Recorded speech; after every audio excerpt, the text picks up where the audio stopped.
નમસ્કાર મિત્રો, સ્વાગત છે તમારું મારી ચેનલમાં। આપણે ભૂતકાળના કેટલાક વિડીયોમાં કેટલાક સિંધુ ખીણ સભ્યતાના સ્થળો વિશે માહિતી મેળવી, તેમજ આ સિંધુ ખીણ સભ્યતાના સ્થળો કયા કયા રાજ્યમાં આવેલા છે, તેમજ તે કઈ નદીના કિનારે આવેલા છે તેની આપણે વિગતે ચર્ચા કરી। આ સિંધુ ખીણ સભ્યતાના સ્થળોમાંથી પ્રાપ્ત થતા પુરાવાઓ આધારે જે તે સમયે લોકોનું જીવન ધોરણ કેવા પ્રકારનું તેમજ લોકોની આર્થિક પ્રવૃત્તિ કેવી હતી તેની આપણે વાત કરી। તેમજ સિંધુ ખીણ સભ્યતામાં લોકોની આર્થિક પ્રવૃત્તિ તરીકે ખેતીનો વિકાસ સારા પ્રમાણમાં થયેલો હતો। જે તે સ્થળે ખેતીના પુરાવાઓ વિશેષ પ્રમાણમાં મળે છે।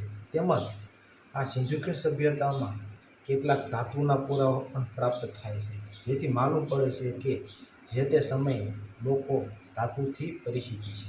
જે ધાતુની વાત કરીએ તો તાંબુ તેમજ સોનું જેવી ધાતુથી પરિચિત હતા। મિત્રો, આપણે આ વિડીયોમાં એક આવા સ્થળ તરીકે વાત કરીશું।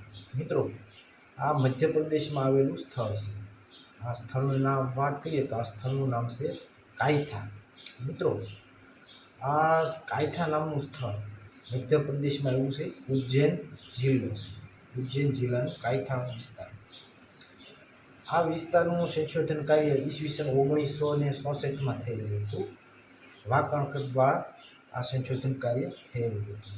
મિત્રો, અહીં વિશેષ પ્રમાણમાં તાંબાના ઓજારો તેમજ તાંબાના હથિયારો તેમજ તાંબાના યંત્રોના વિશેષ પુરાવા પ્રાપ્ત થાય છે, જેથી કહી શકાય કે જે તે સમયે લોકો તાંબાથી પરિચિત હતા।